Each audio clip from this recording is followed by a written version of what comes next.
Hey loves, it's Britt, and I wanted to do kind of a different video today talking about the healing energy or the healing frequency of astrology aspects. And this can be related to synastry, like relationship astrology, or just the aspects that you have in your own natal birth chart. And I was actually going to talk about the healing energy of trines, and then I thought about it and I'm like, well, really every aspect, especially the hard aspects, can be used for healing. So I wanted to kind of talk about the healing potentials in every aspect. So yeah, and also if you like this kind of thing, if you like the mix of astrology and healing that I do, I have a brand new astrology course coming out. We're starting in a few days here on the weekend, Saturday, and the link is below. But I won't waste your time talking about that too much in case you're not interested. But if you are interested, check out that link below. Okay, so let's start with the conjunction. So the conjunction is the merging, the unification of energies, right? So when something is conjunct, we have the ultimate sameness, right? It is like pure oneness, okay? So the healing potential of the conjunction is pure potency and power. If you have a conjunction in your natal chart, those two energies speak with complete unison. So it's like there's no disconnect, there's no needing to explain anything. They are the same. So conjunctions are an opportunity for pure unification and like expression of the wholeness of both of those planets. Now, of course, there are difficult conjunctions and then there are easier conjunctions. For example, a Venus-Jupiter conjunction is known to be one of the better conjunctions because, Venus and Jupiter are considered the benefics and like they're both more positive energy, so to speak, right? Versus like a conjunction of Venus and Saturn could be on the more difficult side, although there is good and bad to every conjunction. And even, a more difficult conjunction, like for example, I have the Moon Mars conjunction in my natal birth chart, and there's still positivity in that. There's enthusiasm, there's passion. So like there can be a positive quality to any conjunction in your birth chart. And, the opportunity for healing is there because it's like this pureness, this potency, right? And it's also like, it's a little bit of a childlike energy with a conjunction. Like, so think about being born on the new moon. Like, for example, when the sun and moon are conjunct, I have a video about this aspect. Actually, I have a video, I think, of most of the sun moon aspects in the natal chart. When you are born on the new moon with the sun and moon conjunct, and the sun and moon are like the biggest energies in the natal chart, right? Although they're all important, but the sun and moon definitely hold a lot of weight. When you're born with the natal sun moon conjunction, there is an inner wholeness, but also there can be a bit of like a childlike or like a naive energy because you don't often have as much perspective on things when you have a conjunction, because the conjunction does not allow for even thought. It's like we're going together in unison, so instinctively, so impulsively in a way, with pure power, that there's not always time for reflection. So on the negative quality, conjunctions can actually push away the potential for healing because of this lack of perspective involved in the the two energies, right? So it's like it can be hard to see yourself in that area that you have a conjunction. So the higher side is like pure potency and power, but the lower side is an inability to actually see yourself at all. Okay, so with that being said, now I want to talk about the opposition, which is like the opposite of the conjunction, really. And, the conjunction and the opposition, I believe it's one of my books said that like those are like the most powerful aspect, especially in synastry. those are going to be the most powerfully felt. Those are the aspects that you can kind of have the widest orb as well. Okay, let's move on to the opposition. So the opposition is directly related to balancing polarities, so balancing opposing energies. So the oppositions and their healing potential is going to come through relationships. You can't have a bunch of oppositions in your chart and be a hermit in this lifetime. And sorry, if you have them, you cannot do that. You are meant to have relationships in this lifetime. So the same thing with like the seesaw chart pattern where, you have a lot of opposition. So if you have a lot of oppositions in your natal chart and like most of your placements are like opposing each other, you will have what is called the seesaw birth chart, which shows that, you have more Libran qualities. You have a tendency to like balance opposites and always, seeking outside opinions, checking in with people, like, what to do, right? So it can lead to indecision. And, the opposite to the conjunction, the opposition aspect can lead to never making a decision or never going for it, never acting, because we have to check all sides and kind of too much focus on what other people are saying and what they're doing, and not enough internal knowing of like what to do. So people with a lot of oppositions in their chart can be people pleasers. People with a lot of oppositions in their chart meet their lessons through relationships, right?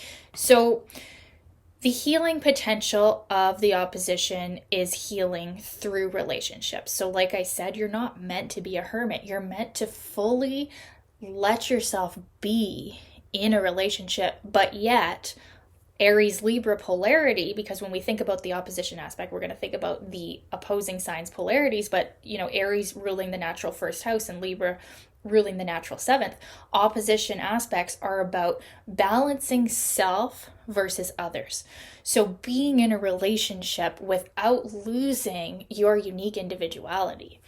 That is the lesson of the opposition. And then of course, taking it deeper to the sign that these oppositions are taking place in, or the sign, sorry, it's always going to be two signs, right? And balancing those two energies, okay? And, you can go through each of the signs that are in opposition, and, they each really do have a medicine for each other. They love each other on some very deep level. They are enthralled and just completely fascinated and magnetically, obsessively attracted to each other, right? And when we're talking synastry, we can definitely see this with the opposition aspect. And they have a lot to learn from each other. So the lessons of the opposition aspect, the healing potential of the opposition aspect is going to be merging those polarities, masculine, feminine balance in some cases, and also inner outer life balance too can be themes. And then of course personalizing it to the signs that are involved, right? But always coming back to the self versus others, Aries Libra polarity. So yeah, opposition aspects are going to show healing through relationships and through balancing opposing energies, which fortunately is actually easier to do than this next aspect that we're going to talk about. So now we're going to talk about the square aspect, okay? So the square aspect is going to show healing through tension. And, a really great example of this, I don't think I invented this myself. I think I must have read it somewhere, but I forget exactly. I've read many astrology books. So I can't tell you exactly who said this, but, think of the square as like weightlifting, right? Like, so we're growing through tension. So you lift those weights and it's like, it's frustrating. It hurts. It shouldn't like physically hurt unless you're, it can physically hurt, but like, you don't also want to hurt yourself by having the wrong form or whatever. But like growth of muscle, it comes through tension, right? It's not going to come through the easy trine aspect. It's going to come through the tension of the square. So the square aspect is growth through kind of forcing it, just forcing it to work. Okay. So people with a lot of squares are actually, they're more extroverted than you would think, because they're more prone to just like banging their head against the wall until that wall breaks down, and then they can just go and do what they were intending to do, rather than looking to see if there was a door or something. They're just gonna ram it through. So until they learn that maybe that approach is not the best, and then, you know, they can learn easier ways to do things, right? But so the healing potential of the square is actually very likely because you learn early on that banging your head against the wall hurts and doesn't really give you the desired result as if you could find the door and just open it. So you become very adept at strategy and like working around situations, because early on, you're going to feel this frustration. You're going to feel this inner tension. It could be felt as anxiety.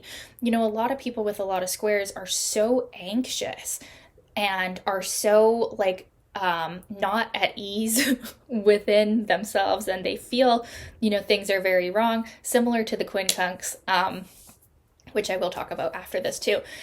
So they actually become quite wise and successful. The square aspect, people with a lot of squares do tend to do more with their life than people with a lot of trines, which is unfortunate because, you know, I really do believe trines are like gifts from past lives. But if we don't have a few difficult squares in there, sometimes trines aren't going to be enough to like get moving or get going, right? Because it's ease.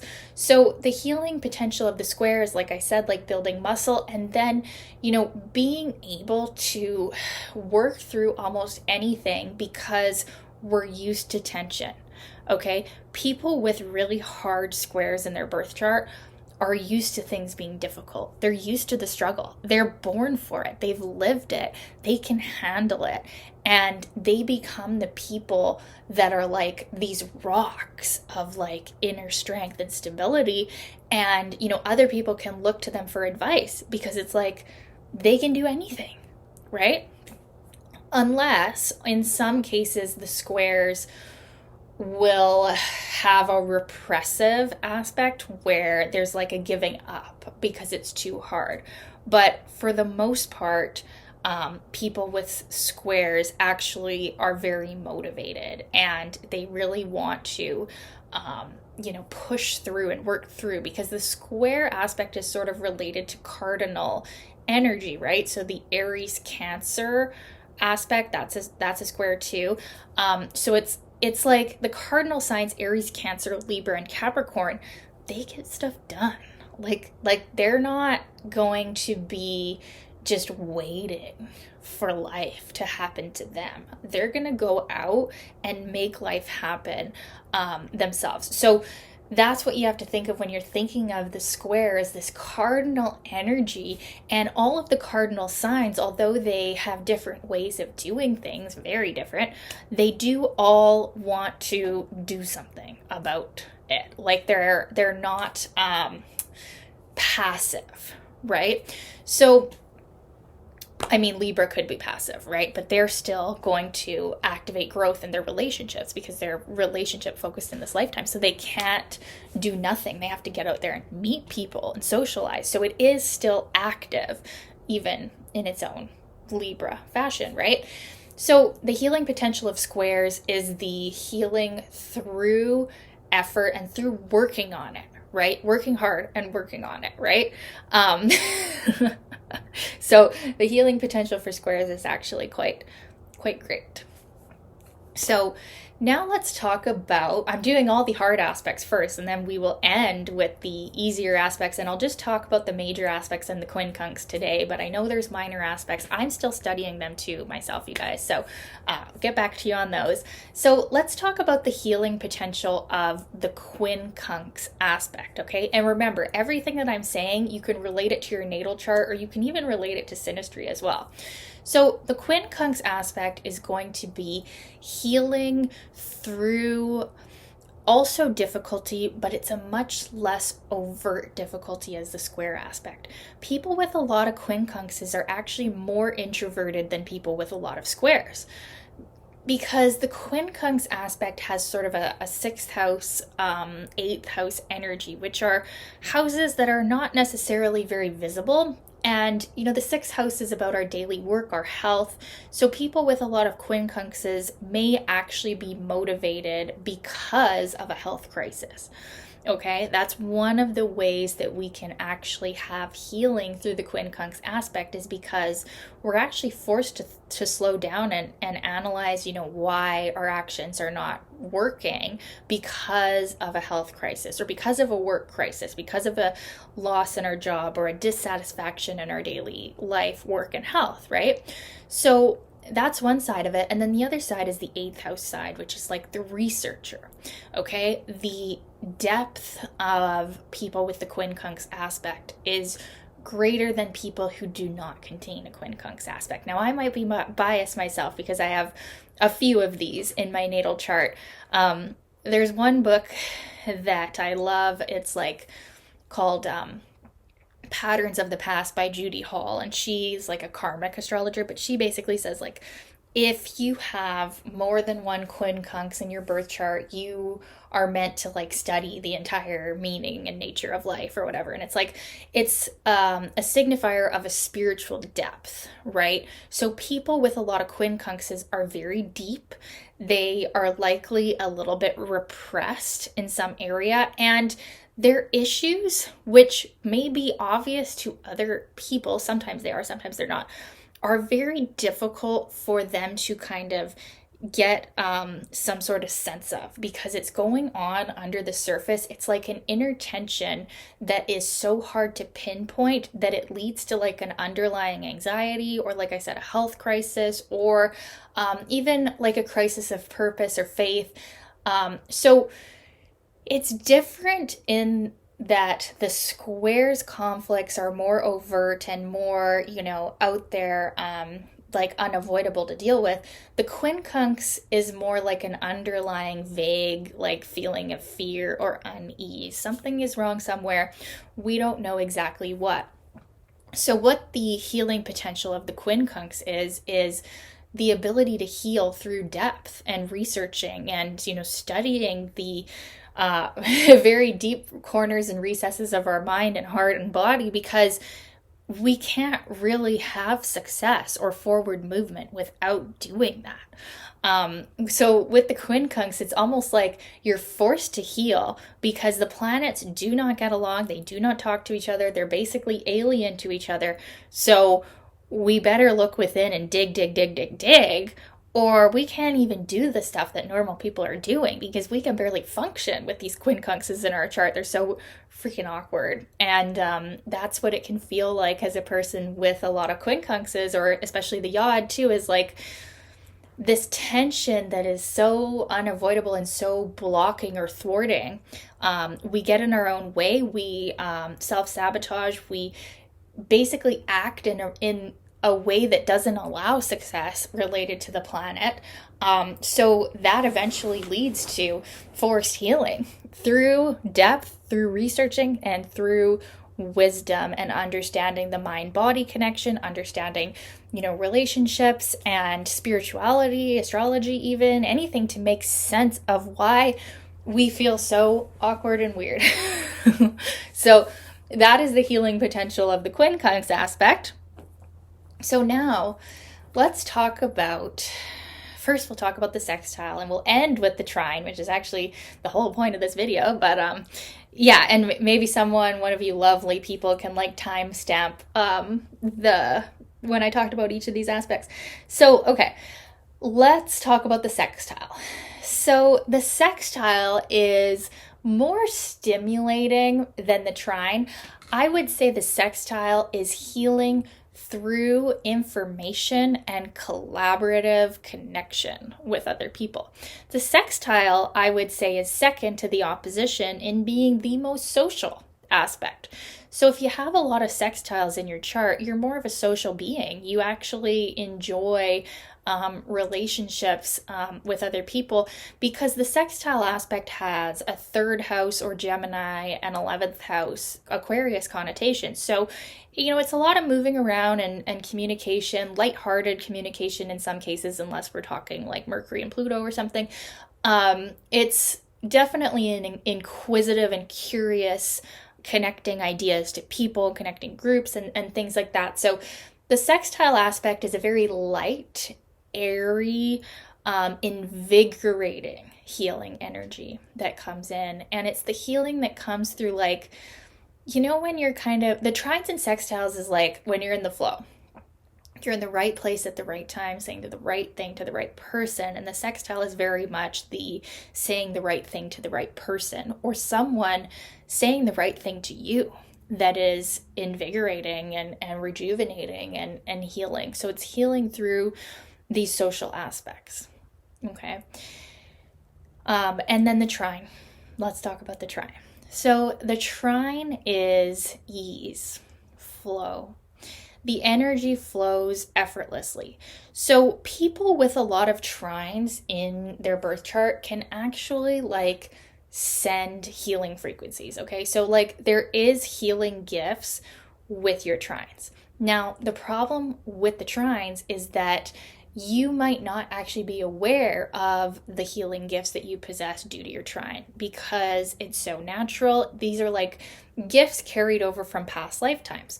So unless you really study your trines to activate them, you might be sleeping on them, because the squares and these oppositions and conjunctions and quincunxes are taking all of your focus away from your innate giftedness. So I recommend studying your trines and positively reinforcing your trines over and over and over again in your brain, so that you can really activate them and have a consciousness of them, because otherwise they might be missed. But the healing potential of the trine is that ease and flow. The energy is moving through you. The energy is also very soothing. People feel the energy of your trines as warmth in some cases, unless we're talking trines between two of the more intense planets, then we can still be feeling an intensity with them, even though the aspect is a trine. But generally, people are more receptive to our trines. People feel you, they like you, and it's a very soothing, healing, natural, flowy energy. So you're very much in the right place at the right time, again, with your trines. Now, trines also show creative potential. So when we think about the trine, we can think about the 5th house and the 9th house. Leo and Sagittarius, the fire signs. Trines are where we can be enthusiastic and inspirational and healing and teaching and joyful and really happy, and just for the sake of being, right? If we think about Leo in the 5th house and trine aspects, it's not happiness because of acquired possessions, 2nd house or Taurus. It's happiness because we exist and we are who we are. And that is the healing potential of the trine, is just beingness, being who you are, letting yourself exude your natural self, your creative energy, your whatever it is that is your artistic gift and ability that comes from your heart and soul. That is the healing potential of your trines, is pure beingness, authenticity, and fiery enthusiasm. Even if your trines are in earth, there's still a naturalness of expression, right? It's easy for you to be in that energy, and that energy will help you manifest miracles, manifest your highest good, and put people at ease and be soothing. That is where you can really turn on your charisma and your magnetism is going to come from your trines. Now, your squares might make you very powerful, very sexy, but your trines are going to attract through your positive energy and your like internal ease, right? So it's like there's a difference between attraction through like our hard aspects and our hard work versus attraction via our trines, which is like our natural giftedness that we didn't have to try for. Really, we didn't have to try for them, but to activate them in the highest, we do have to work them a bit. Okay. So yeah, that's just what I felt like talking about today, you guys. The healing potential of all of the aspects. And I'm sure I'll talk more about this. And of course, I'm going to be talking more about this in my brand new soul astrology course, which you can check out the link below. We're starting on Saturday. So yeah, I'm really excited about that. We're going to be going through all of the planets and talking about like the higher energetic meaning of all of them and how to activate that within you. And then we're also going to be doing healing meditations on each of the archetypes of all the planets. So it's going to be intense. It's going to be like over 12 hours of trainings with me. So I'm super excited to like offer this. I haven't offered an astrology course yet. And I mean, it's going to be so fun. It's going to be a party. I'd love for you, if you're feeling called, to join us. The link is below. Let me know if you have any questions to you guys. And thank you so much for being here on this video. I love you all. Thank you so much for being here on my channel. And we will talk soon. Bye.